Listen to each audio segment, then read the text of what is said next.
Get started and welcome you all to the Just Transition Working Group. It was the formal green job working group. Nowadays, it's Just Transition Working Group. So this is our onboarding session slide, the presentation. It's just to give you basic information and how to get started to engage in the working group. And I'm sure that throughout the way, in the beginning of the process, everything is so confusing, everything is so messed up, and sometimes you don't understand the meetings, you don't understand the process. But I would say, like, chill out, and just participate together. And the more you attend the meetings, you start to understand the jargons, some specific terms, because also, since we are the official constituency of the UNFCCC, and the UNFCCC have their own unique languages, this is something that you're going to acquire through time. And also, you're always, you can ask the contact points, or the other working group members to support, mutually support, call, make friendship. And this is, I guess, the purpose of it. We are here in order, to do advocacy towards the just transition for more equitable and sustainable world. But it's not just about the journey, but it's also about the people who you take the journey with. So I'm Yusuke Sakai. I am the co-contact point of 2024. And let's get on it. And please do questions if you want every time, okay? So for today, learning goal. Let's embrace the spirit of YOUNGO. Let's understand the overall work of the Just Transition Working Group, how this is working, and the basic rules and how to kickstart. And then usually we do the access to the official WhatsApp link, but I guess you all have already in this stage the WhatsApp link. So just let's focus on those three agendas. So what is to be part of YOUNGO? I mean, I guess everybody know, but yeah, basically we are the official children and youth constituency of the UNFCCC. We are not an organization, okay? So we are not an NGO, we are a network. And this kind of gives some sort of like, so some differentiation, because the way that we take decisions is horizontally. We don't have manager, we don't have those kind of hierarchization in our working group. We always say that our relations are like flatmates, so we have to get together and to clean the room. We have to decide all together when to buy the food, how to divide our tasks to maintain our flat organized. And also, if there's a concern of someone that not recycling properly, not washing the dishes, we have also to stick together and be open to communicate those fails that we have and how to address it. But also we have this, since we are not an NGO, we are not, we don't also have like this easy access to fundings and financial supports. We are all here as volunteer based, with the common spirit of advocating climate action in the UNFCCC. Okay, so we talk on behalf of the youth, and this is a differentiation between activism and advocacy. Advocacy is speaking on behalf of someone, and as you're going to see on the second slide, we speak on behalf of the children and youth.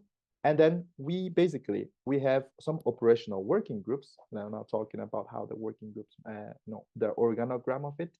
We have the operational working groups. There are those responsible for the communication, the policy team, awareness team of the macro structure of YOUNGO. We also have the global coordination team. This is a very important body that usually conduce, for example, the reforms of YOUNGO that is needed, and the liaison between the working groups. And then we have the very important, the core, let's say, of YOUNGO, that are the thematic working groups. So, climate change has several subtopics. And for each of those subtopics that we, youth and children, understand it, that is important to be pushing the advocate for, we create a working group. So currently we have 28. So you can action for climate empowerment, to gender, to mitigation, adaptation, agriculture and food, and also the just transition. And here, what I would tell you the tip that I will tell you is to find that the working group that of the thematic that most spark you. I guess our engagement in the YOUNGO, it's also a great opportunity to understand which is the subtopic of climate change that we are most passionate about. And I guess this volunteer experience is also good in a long term or for your career, to you to understand, to have this experience on together with the UN on the global governance negotiation processes, but also a self-discover of what is the thematic that you most call your spark. And so there's no problem if you're here together with us on Just Transition, but let's say after 1 month, after 1 semester, you're gonna say, actually, I guess my call is to protect the oceans. My call is to protect those people in the least developed countries on loss and damages.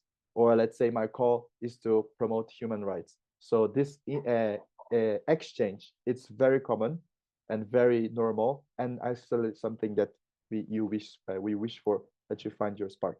And you can find the working group list also in the link and on the slide. Okay. So here we are, and let's say that it's a volunteer. It's a very volunteer-based process, YOUNGO, but it's always good to remember that it's not any volunteering. It's a special volunteering. And we're not talking this is special, but just to us to feel special, but special because we carry a huge responsibility when we are part of YOUNGO, because we are speaking on behalf, basically 3.2 billion people of the world. And it's a privilege to be stepping into the UNFCCC process, not just in person. Unfortunately, we have this few, window to send, people to be participating in session UNFCCC meetings, such as SBs in June and COP in the end of the year. But we have the possibility of doing interventions through submissions. This is very important mechanisms to us to represent our voice in the UNFCCC process by writing those submissions, submitting position papers also. And each year we elaborate this global youth statement that is a type of declaration that we do annually that is handled directly to the presidency of COPs. And those submissions that we do it's being read by the parties. So we have this title that also gives legitimacy in front of country negotiators, representatives, to listen to us. So it's a privilege, and this privilege comes with great responsibility. And basically, is a quote of the Spider-Man, with great powers come great responsibility kind of thing. So it's up to us to exercise our professionalism in the best way possible, and to not just be a loud youth, as people used to say, but a qualified loud.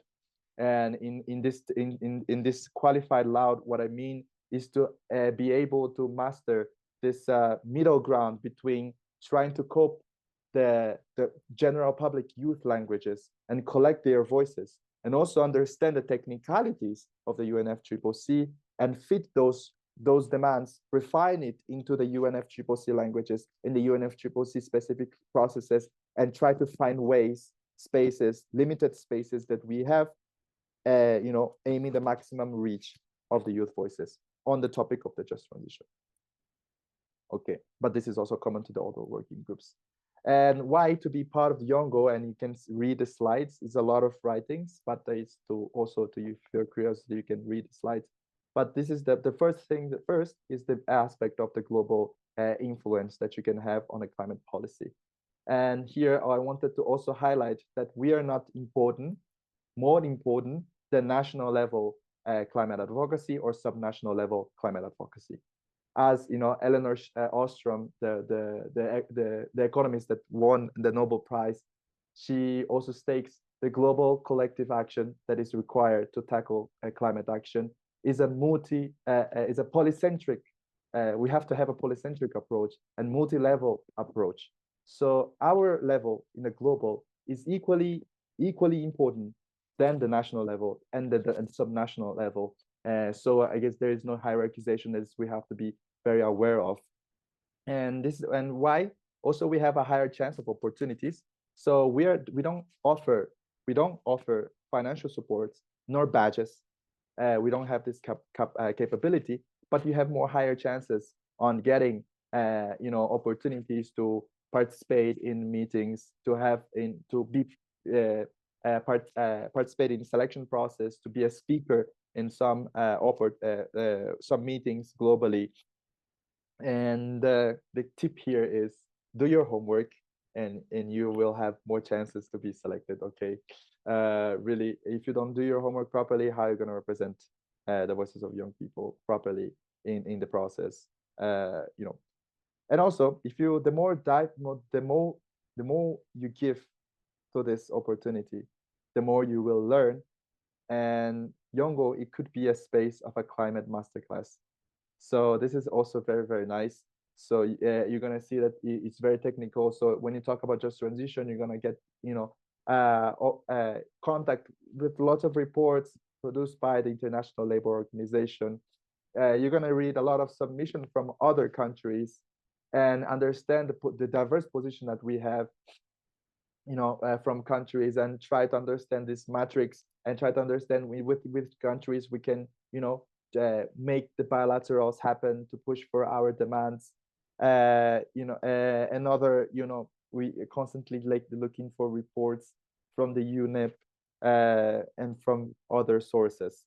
So you're gonna get the technicality aspect of it. And so, but this again, it comes with participating in meetings and donating with yourself, your precious time and effort, and discussing with other young people globally.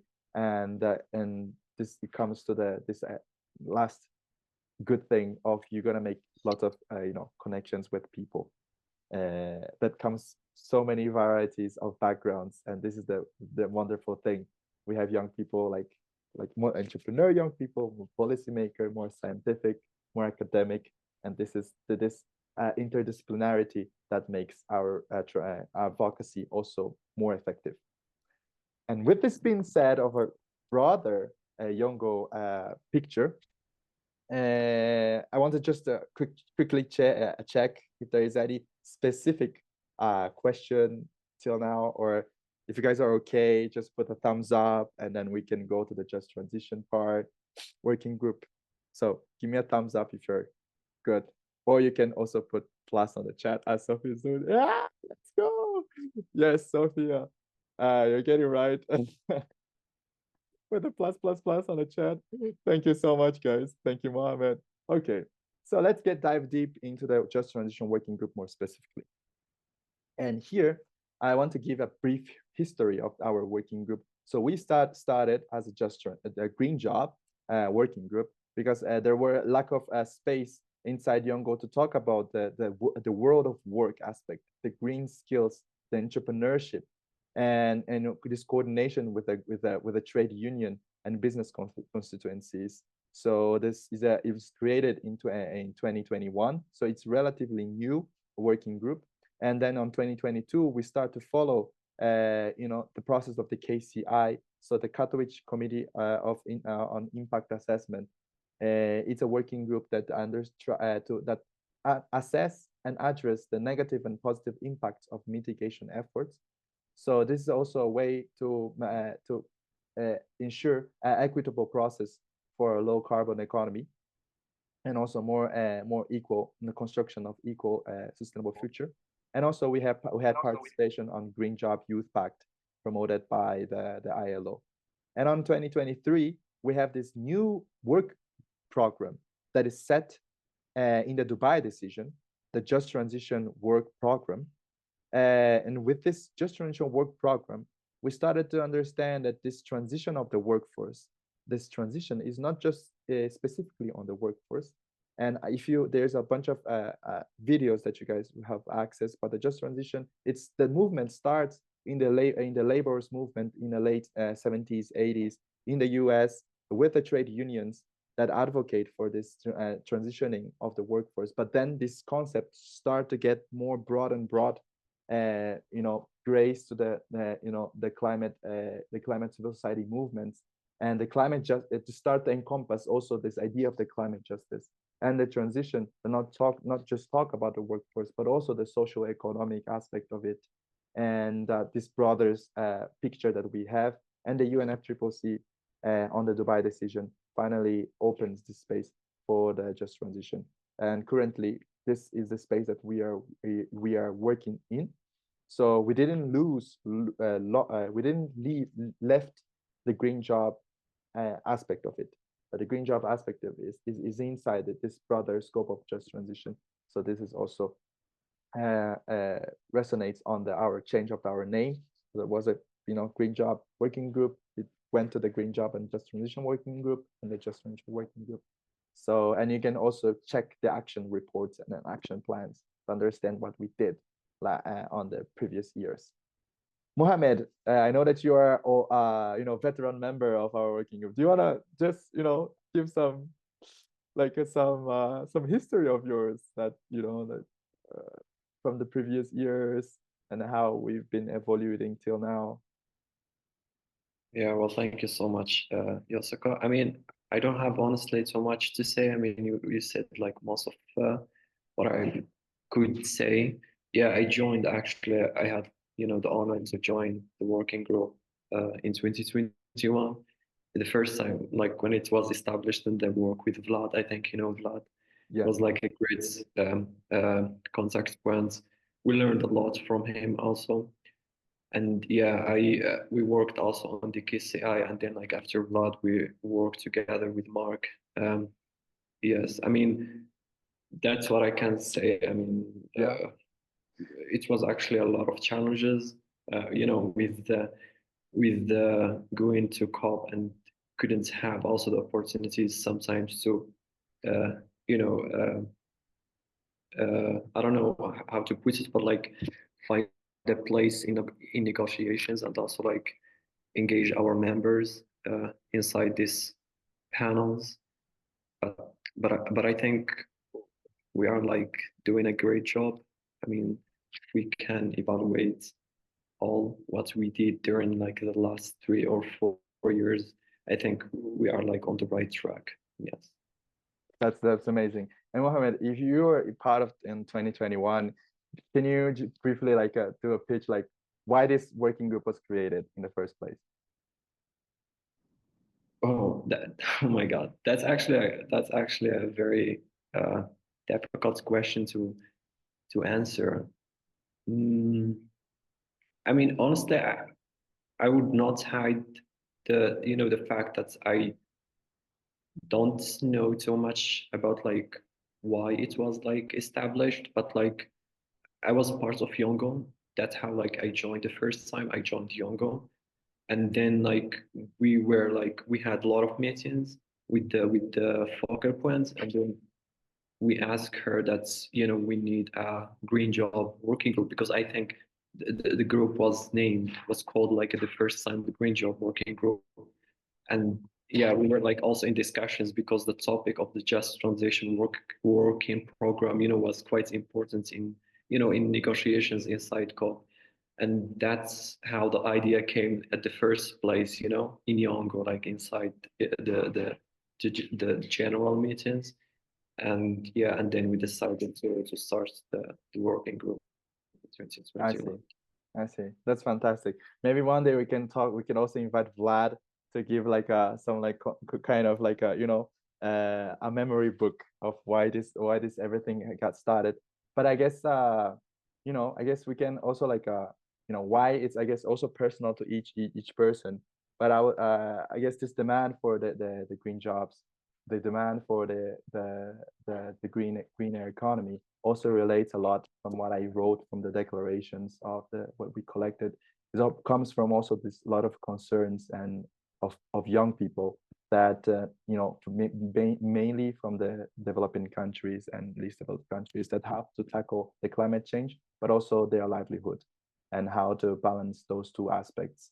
And and we need inclusion on the market, because at the end is the inclusion of the market is that you can also sustain your livelihood and have access to other rights, right? And the green job, I guess, is a mean for the young people to have access to this new market that also respect the planetary boundary. And the point is also our economic system. It's I was honest, it's very broken. It's broken system that creates the financial architecture that creates inequality. So how we can create, you know, create economy that distribute on its design, how we can create economic system that, you know, respects the planetary boundary and puts the, you know, the socioeconomic impacts and from the beginning of the, you know, business doing, and how we can change, how we can bring new values. And there are several, like a lot of other concerns, I guess, on the why, I guess each of you guys have. And then I guess that's the thing. I'm not a, who am I to speak that I'm a specialist? I'm not a specialist on this topic. I guess no one is, because also what justice is, this is another discussion. Has a also unique conception in for each geographical area. And this is a broader question that we're actually sometimes philosophical, too much philosophical sometimes. But anyway, I'm not going to, you know, I guess this is maybe not the purpose of the thing. But let's talk about more concretely about what we do, our impact that we do, because it's easier. We can leave the why question for later. But so how we do the advocacy process. The main instruments that we have are those. We have the declaration, we have the submission thing. So the UNFCCC often on a certain topic of discussion. For example, let's talk about the people-centered, you know, economic just transition. We're gonna make this discussion happen. We're gonna have this dialogue with the parties, and we need inputs. I will mute. I'm so sorry. But if you want to talk, you can press X or you can raise hands and I will give you the floor too. But the UNFCCC then ask for inputs of the civil society on certain topic. And we have to be ready there to write a written submission, to write our positioning, to what we think, what is our priority, and send to them. And that this paper is considered by the Secretariat and also feed the dialogue that will happen with the parties, right? But we can also do, bilaterals with parties, and this previously to the COP sessions. And this is the most effective way, maybe, to push our demands, because on the COP, on SPs, we don't have the power of decision. The UNFCCC is a party-driven process, so just parties have the decision power, but we can influence some parties that have a similar position of ours to push our demands, so they can, you know, put on the official decision text on the COP and SPs. So we have bilaterals, and we also have interventions. So in person, we can also raise our placards and ask for the time so we can deliver our statement in person. And how we do, where do we collect those voices of young people? Because we cannot speak, when we speak on behalf, there's a greater responsibility to improve, constantly improving, and our process to gather those voices. So let's say this is our methodology that we are trying to improve, because it's still lacking. We have to improve more, but we try to use the local conference of youth. This is also an instrument that YOUNGO has, that you know, every country, if there is NGOs that are willing to do so, they can open a youth conferences in their countries. I organized Brazil ELCOI for 3 years in Brazil, and in those local conferences, they produce a declaration trying to gather the perspective of young people of this certain country. And it's our work as YOUNGO to collect those LCOIs and or also RCOIs, the regional conferences, and analyze those declarations and pick what they are saying about just transition. And this is how we try to feed into our submission. We also do, for sure, internal in our working group level discussions and, you know, roundtables, or sometimes calling experts to make you know, more qualified discussion here.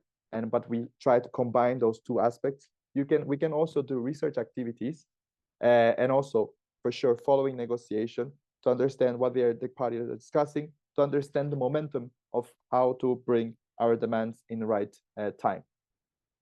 And we are not acting alone.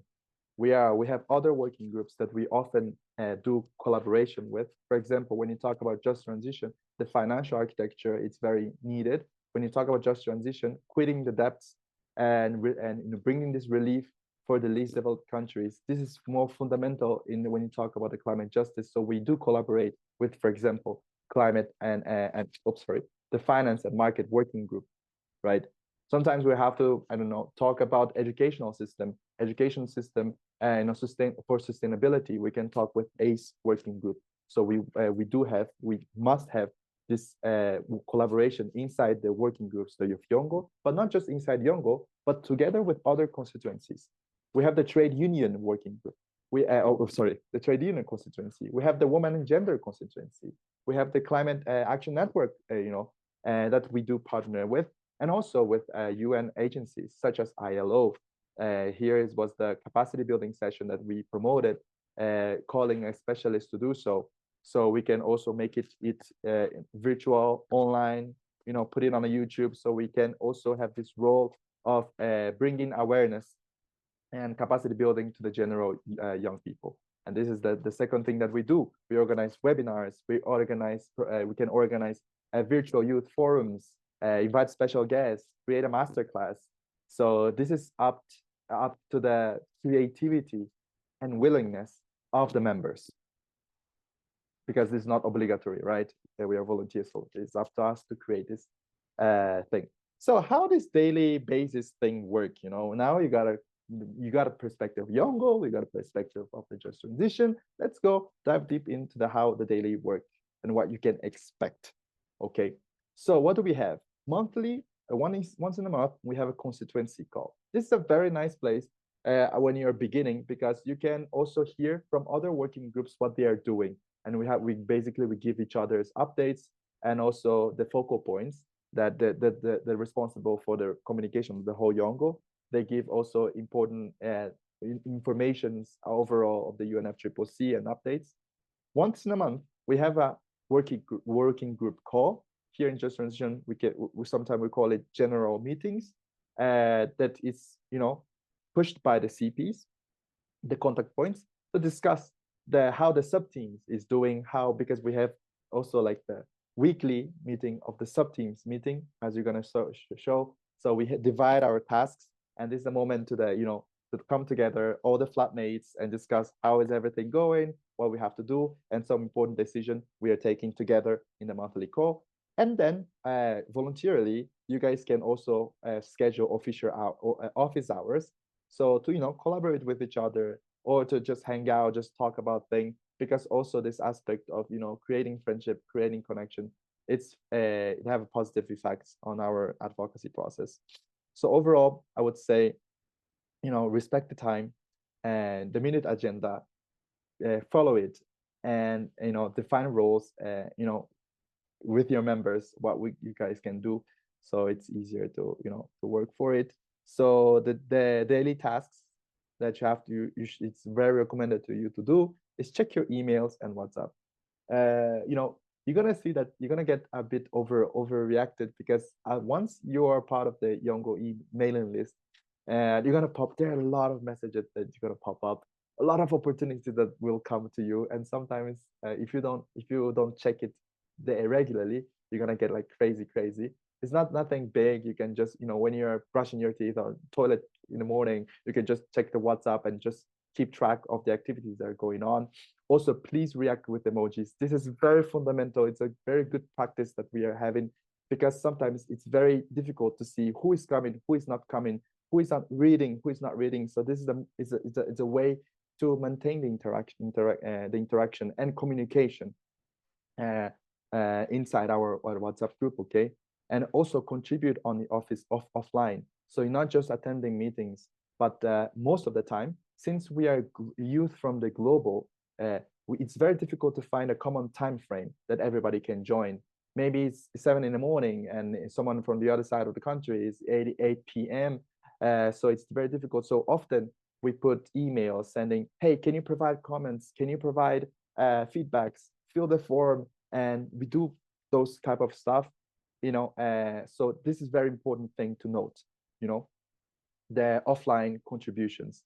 And lastly, just do the action points of the working group. So here you are, how you can get started. Check the mailing list and the WhatsApp group periodically.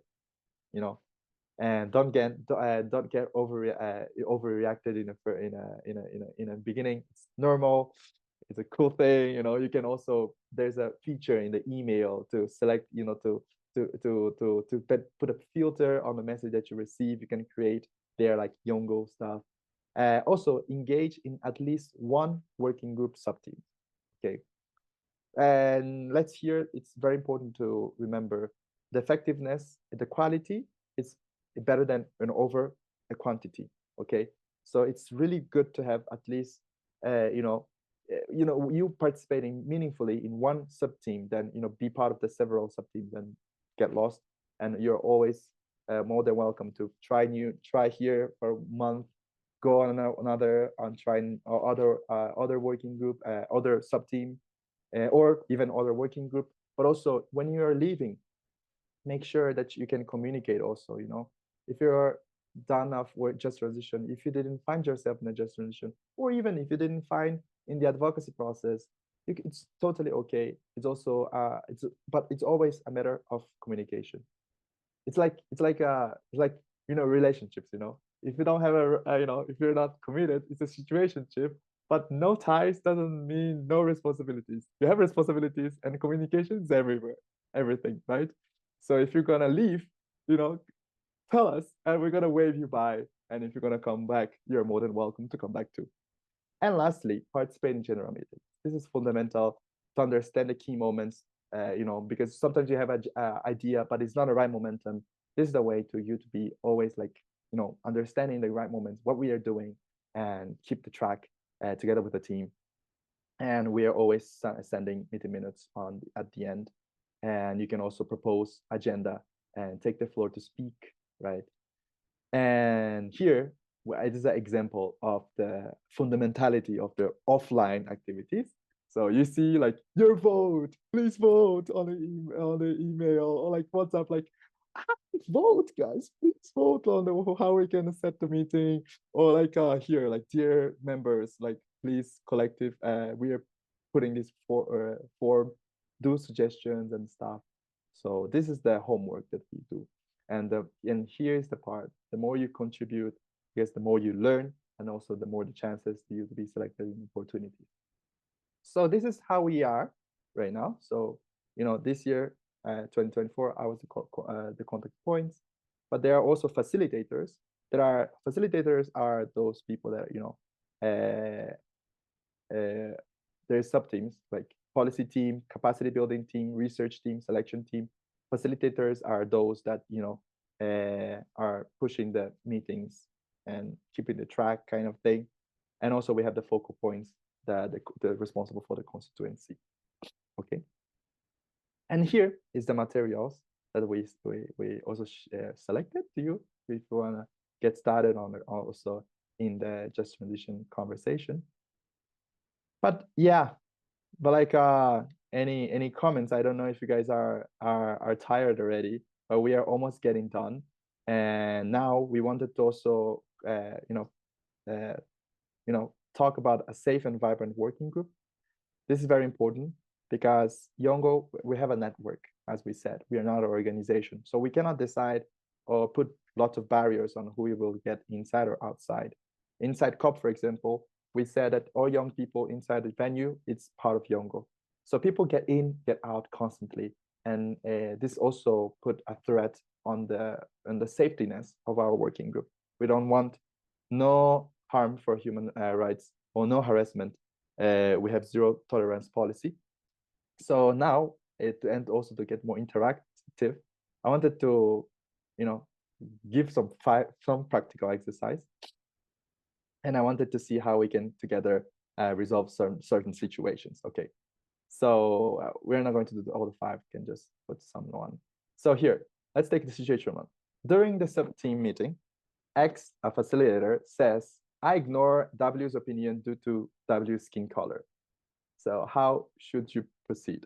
So it's okay. How you should proceed? If there is any comments, please put on the chat, or just open the microphone. Yeah. Imagine I'm a facilitator and I said, Mohammed, I ignore your opinion because of your skin color. You testifying that, what should you do? Come on, guys, there is no Well, right. that Okay. that action is completely uncalled for and unjust. So we just simply would not let it pass and ensure that all voices are heard, no matter what you look like and no matter where you're from. And to do so in a way that like is not like to do so in a way that makes person X understand that what they're doing isn't right and but doesn't alienate them either and make them feel like totally like call them out in you know what I mean? Sure. But like if this, so this situation happen, you're gonna just, like open the mic and say, hey, what you're doing is not cool, basically. Like it's Mm. something, it's a clear val because here we have it's a case of clear discrimination, right? There is no like Mm-hmm. because Mm-hmm. there's really clear on me saying like I ignore your opinion because of your skin color. So yeah, we should be doing like if any situation of this is happened on WhatsApp or in a WhatsApp group, to just let's stop and let's talk about this issue, and like and not don't be quiet about it. And I Mm-hmm. totally agree with you, Sophia. Thanks. But then we have also a situation that is kind of gray situation. I guess happens in a lot of times. It's the clear situation of discrimination or harassment is easy. But in a situation such as in a general meeting, A from a conservative country does a joke about colonialism that B from Latin America considers offensive. If you were in a meeting, how you should proceed? Should we, point our fingers from the beginning, say, it's a clear discrimination. We should not do that. We are not going to accept. Or is there any other form of, addressing this situation?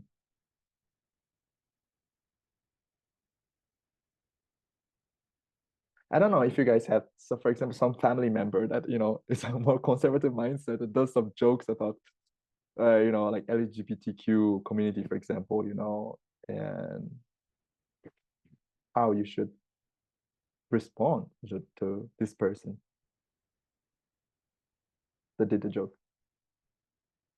And again, this is a moment to fail and this moment to, so don't be like fail big, so just put your opinion. I think we should maybe tell the facilitator that statement against the code of the meeting, or basically just decide the code together for the meeting. Oh, so what kind of statement that? Yeah. I see. That's great. That's great, Fatan. Yeah. Yeah, that's great. And I mean, if this person, it's really did this joke to harm B, I guess this is the right procedure, right? But let's say is that A from a conservative country does this joke, but without intention to harm B. He does a joke because from him is not that offensive, let's say. So do you think that we should be just putting on a WhatsApp group like A is a very racist person, or shall we maybe like I don't know, is there any other way to? I feel like I it's think a just good kindly teaching. remind it. Go Yeah, go ahead. continue, please. Yeah, just remind that it's just a word that have to be careful of, and just tell him or her carefully. Yeah. Maral, do you want to compliment something? Yeah, I was just going to say, I feel like it's a good teaching moment because, like, for me, I don't know the culture in every other country, and I'm sure other people don't know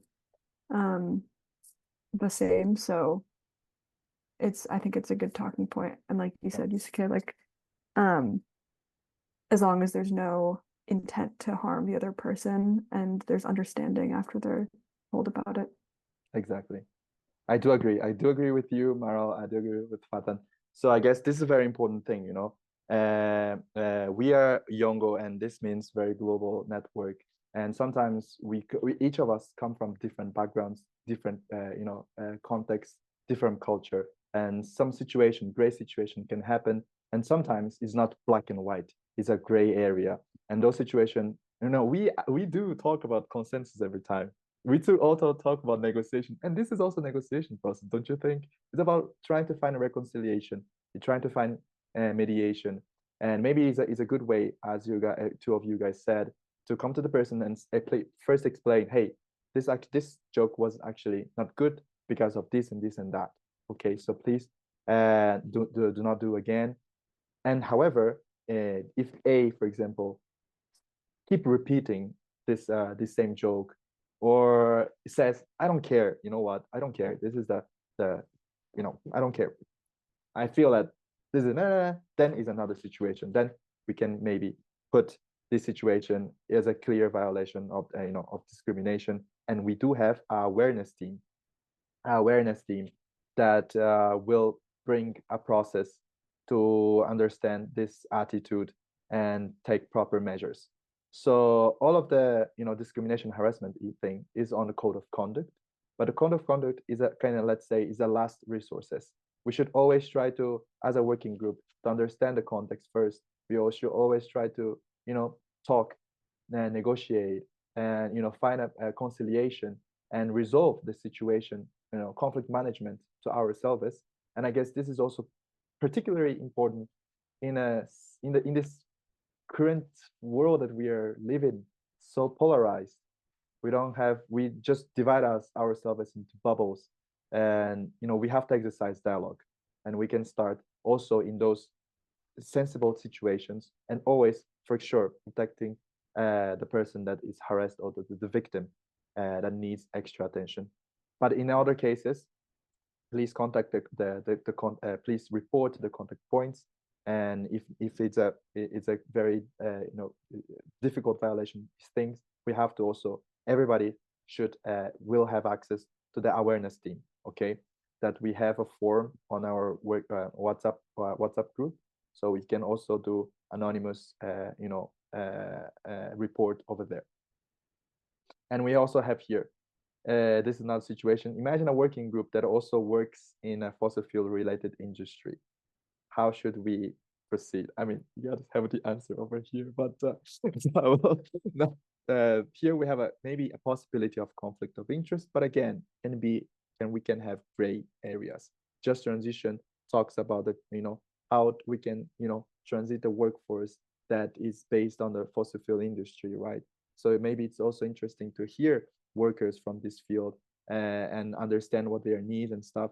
But surely if there are some they could be moments of conflict of interest, and we have to be very careful about it. And if any member is related to the fossil fuel industry, they should on their membership, when they're making memberships process in YOUNGO, they have to state that they are part of the industry.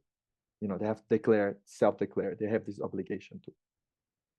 So here, this is the topic 5. There is a huge discordance in the working group. In face of that A says that discussion should be taken by majority. The B said that CP should take the final decision, and C said that we should insist on consensus making. So which is the right answer?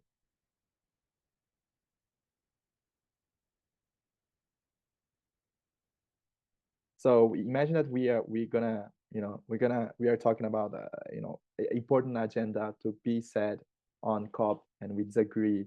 So we should vote. We should negotiate till we find consensus, or we should say the CP take the final. I'm gonna decide on this topic. Any guess?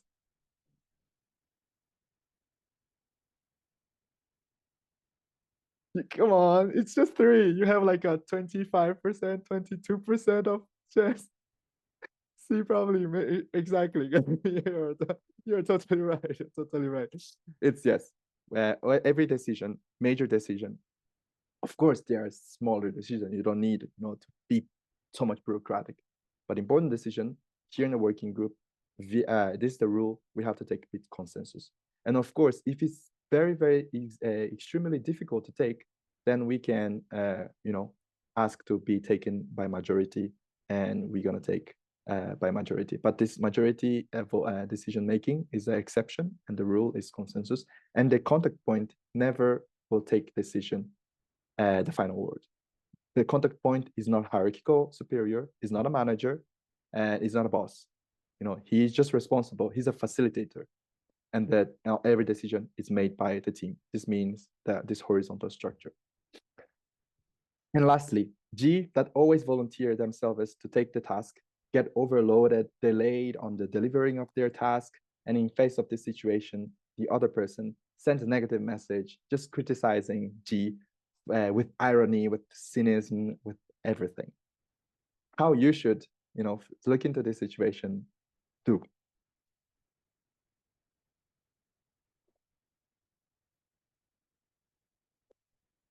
Come on, guys. This is basic. This is empathy, guys. What should we do? Yeah, it's not a good taste. I do agree indeed, Karim. Anyone?